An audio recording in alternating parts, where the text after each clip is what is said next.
My name is Lily. I'm in my 30s. Today is July 23rd, 2022, and I'm speaking with Allison, who is my former student. We're recording this interview from a Zoom call from each of our homes in the South. My name is Allison. I'm a teenager and I'm speaking with my former teacher. Yay! I'm glad to have this conversation with you, although, to be honest, I'm not excited for the reasoning that we're here. Yeah, so after the overturning of Roe, I know we both have had so many people that we see on our social media or we hear from just very passionate, have a lot of emotions related to this topic. So it's important that we share our stories. And I feel honored, number one, to be sitting here with you and can't wait to learn a little bit more because I believe your story is important. So I'm really glad that we can be sitting here together.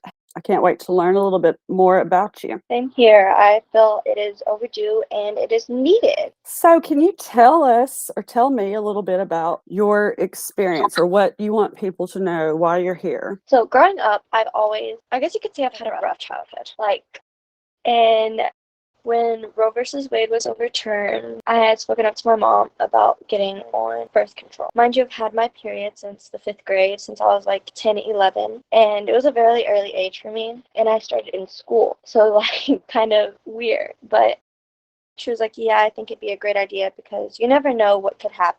And I just didn't want to take that chance. But later that night, she was speaking to my stepdad about it. And for some reason, he's super against it. And it really, really bothers me because once again, it's a man dictating what a woman should do with her body. And I understand that I'm younger. I'm not an adult yet, but it still isn't right. And if me and my mother agreed that I should do that, then I felt like it should have happened. So that's that. Yeah, so that seems like the timing of all this. So, you said that it was just a couple of weeks before the overturning? Yes, Wow. it's important to me because I want kids in the future. I want a safe and loving environment that will just be able to allow my kids to grow up in a healthy and just positive way and them having just a choice to do what they want with their life. I love that. Thank you for chatting with me. You're welcome. You could say open mind about things like that. And she thought that it was just a way for me to take advantage of things. And I don't know, it just kind of made me feel like kind of betrayed and stuff that she would think of me like that because I tried my hardest to go against like stereotypes and she was a teen parent. So I know that she doesn't want that for me and I don't want it for myself either.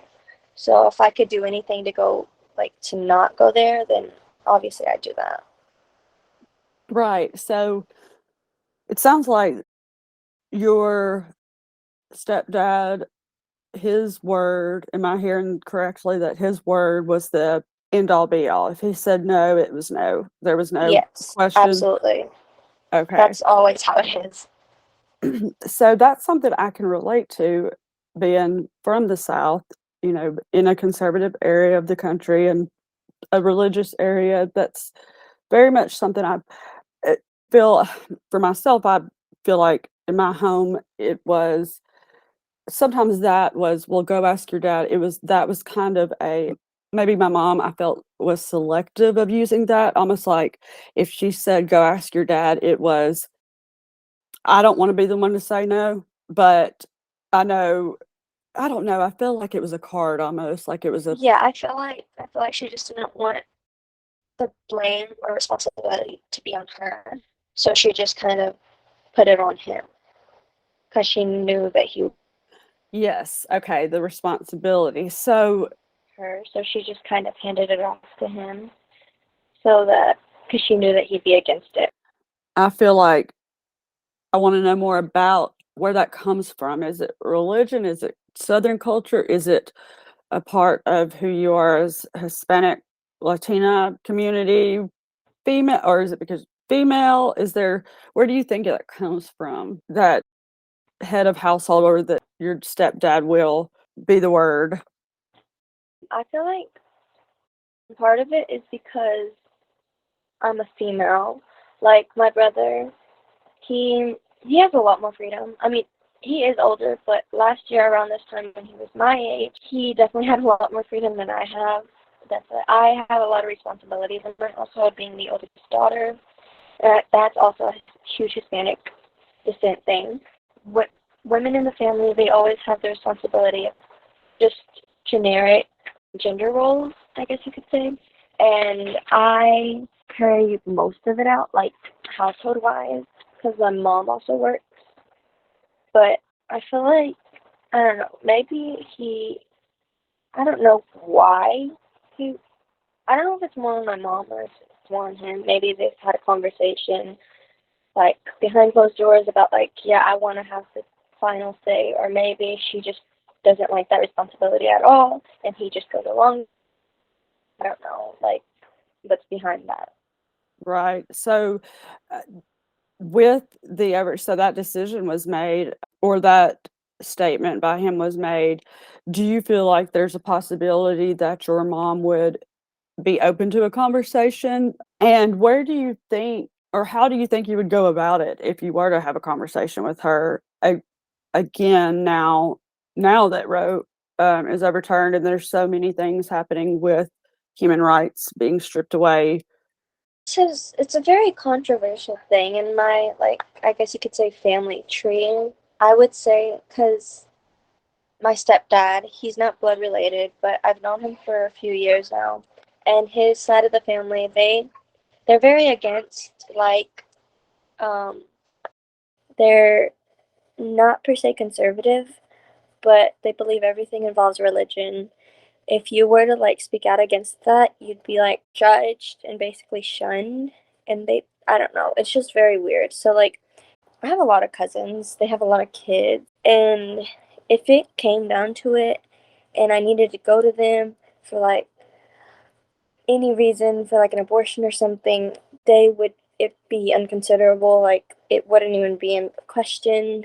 So I don't know, maybe it's just the way he was raised. So if I were to like go to my mom and try and like still talk to her about it, like getting on birth control to try and prevent like any need for an abortion or the trauma of going through having to carry a child when I'm not ready or when I physically can't, I feel like she'd strongly consider it, me being her child. But I still feel like my stepdad's weigh in would determine what she'd say.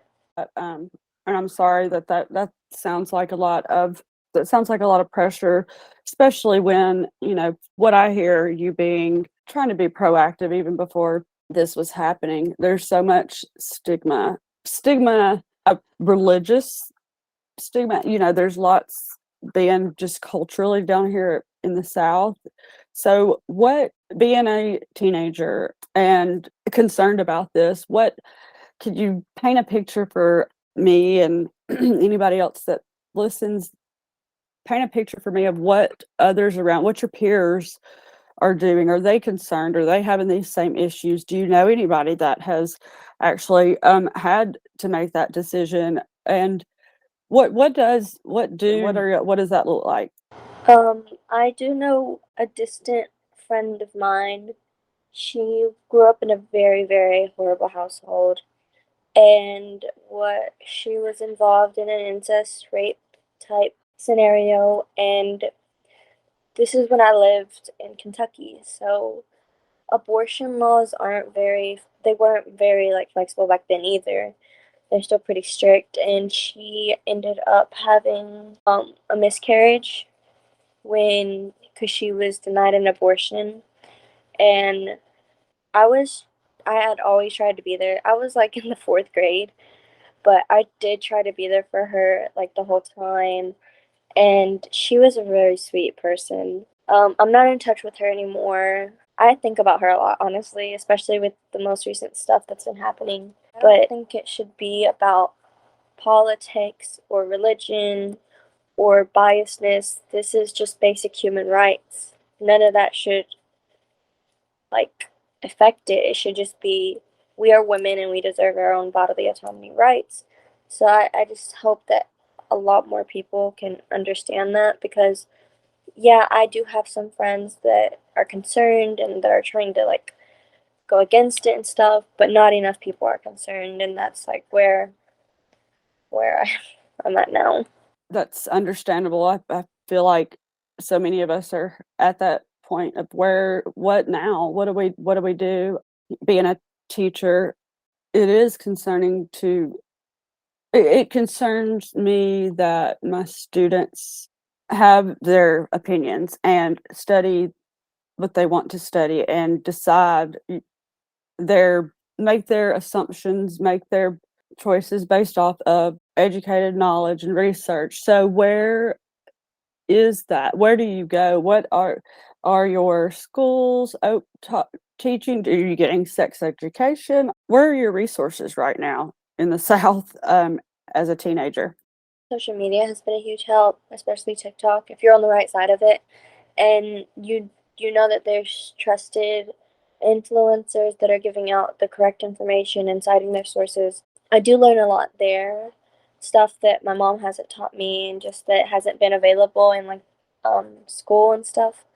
But I think the I had one sex education class, I think in the seventh grade, and it just kind of went over the whole cyber pornography and all that.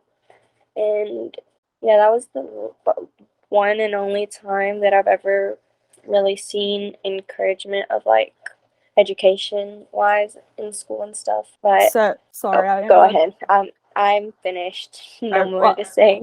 okay. So let me get this straight. In school, there's not a formal a short while. Was it in like a PE class? It was actually in my history class in the seventh grade. Yeah, I think. I don't know exactly what she was. I guess she was like a resource person. She came to the school and she came into class, and the teacher told us that there was going to be a visitor that she was going to talk to us about like safe sex and about how we should protect ourselves and be very careful on the internet and stuff like that.